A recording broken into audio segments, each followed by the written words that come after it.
Hey folks, it's time for the third Alpine video. So this will be the third in the playlist, the third of 6, the final European video in this section.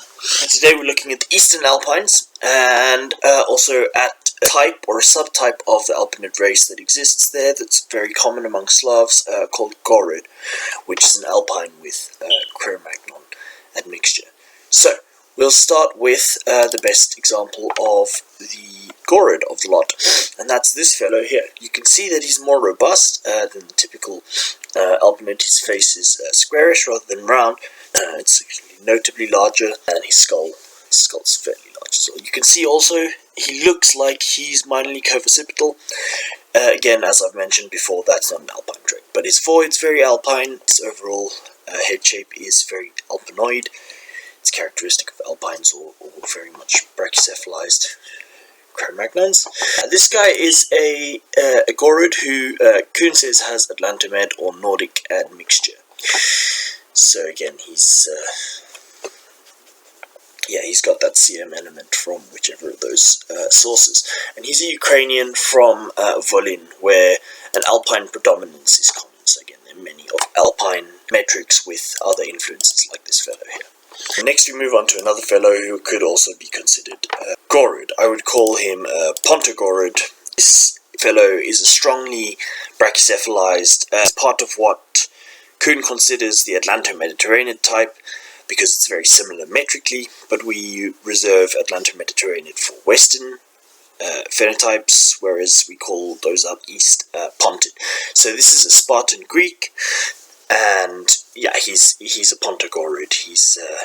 He's a strongly brachycephalized Pontid, so he would be of the Pontid race, but he's totally brachycephalized, so Alpine predominates in terms of his total metrics.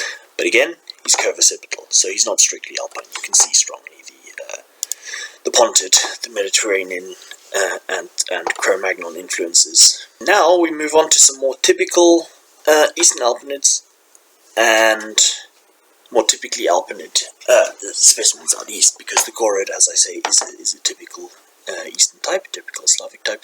So here is this guy is a little bit of a crossover with the last playlist, because he's a Hungarian, and as you can see, he's a very good example of the Alpinid, except again he's got high occipit, slight curvicipital, so that's atypical for Alpinids. It's not strictly an Alpinid trait, but he's also got French and German ancestry. So yeah, he might have a little bit of some Nordic element from there that's just residual. As you can see, it doesn't influence his head shape overall, doesn't influence his morphology, and it doesn't influence his metrics enough to put him in that sort of category. But see that occipit, it's not Alpine. And then we move on to a couple of Tosks. Now, Tosks, in my sub-Nordic videos, there was a Norid, and there was another fellow in one of the videos who are of the Gegs. The Gegs are the Catholics among the Albanians, the Catholic tribe, and the Tosks, who we are coming on to now, are the Orthodox tribe among them. And both of them have very interesting phenotypical elements that they've preserved in much larger numbers than Albanians in general. But Albanians in general have some variation, even the Islamic Albanians. So, this first fellow is said to be perfectly Alpine. He's a textbook Alpinid. He's a Tosk. And he's from a place called Katundi. And Coon mentions, in relation to this fellow, that just like southern France and southern Germany are Alpine nuclei, so Albania is also an Alpine nucleus. Here's another Tosk. You can see this guy is maybe more towards Gorid. He's got a little bit more robusticity about his face. It's quite a lot larger, so less typical, more like the typical Slavic Alpines. And then we move on from these to a less typical example, and one who's not strictly in the same category. Coon actually puts him in his Asian Alpinid section, but I didn't think it was really fair to put him in either category, so I thought I'd just tag him on the end here.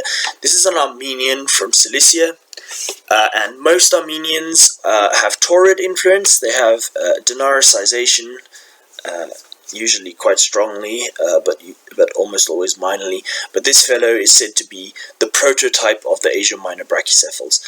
So he's more like what Coon calls an Alpine. But again, you see the occiput there is not typical. It's co-occipital.